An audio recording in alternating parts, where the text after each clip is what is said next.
आमच्या रागिणीताईच्या लग्नाला नक्की यायचं. हो, सगळं खूप घाईतच ठरलंय, माहितीये मला. पण मला सांगा, आता स्वप्नातला राजकुमार मिळालाय तर आमची ताई का थांबेल बरं? पण मी मात्र आहे ना, खूप म्हणजे खूप खुश आहे ताईसाठी, खूप एक्सायटेड सुद्धा आहे. मला कळत नाही की आमची मामी एवढं का टेन्शन घेत होती लग्न कसं होणार आहे म्हणून. आणि मला अजून एक कळालेलं नाहीये की मामीला का वाटतं की रागिणीताई सुंदर नाहीये म्हणून. लहानपणापासून आहे ना, तिने मला अगदी तिच्या सख्ख्या बहिणीसारखं सांभाळलंय. आई बाबांची कधी कमतरताही नाही भासून दिली.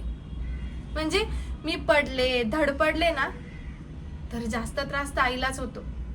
मामी मला कधी काही बोलली ना, तर मला पाठीशी घालायला कायम तयार असते ती. म्हणजे सगळं छान आहे इकडं.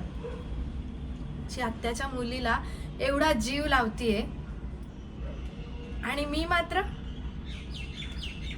त्यांच्या घरावरच भार होऊन बसले. सॉरी, म्हणजे मामा मला नेहमी म्हणतो की हे घरही तुझं आहे. पण मला माहिती आहे ना की माझं कधी काही नव्हतंच. आई बाबा लहानपणीच गेले.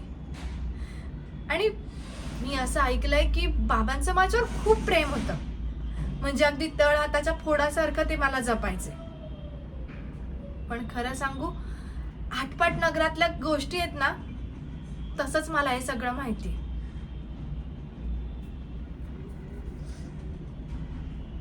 पण इथे मात्र आहे ना, सगळं छान आहे. मामा आहे ना, मला कशाचीच कमतरता पडू देत नाही. आणि मामी सुद्धा. म्हणजे आता मामीचंही माझ्यावर खूप प्रेम आहे.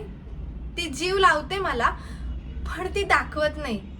पण मला सगळं माहिती की तिचं माझ्यावर खूप प्रेम आहे. त्यामुळे ना, इकडे सगळं छान आहे. मी काय बोलत बसले, भरकटले जरा. मी काय म्हणत होते? हा, मी हे म्हणत होते की जी बहीण माझ्यावरती एवढं प्रेम करते, ती तिच्या हक्काच्या माणसांवर म्हणजे तिच्या नवऱ्यावर आणि तिच्या कुटुंबावर किती प्रेम करेल ना.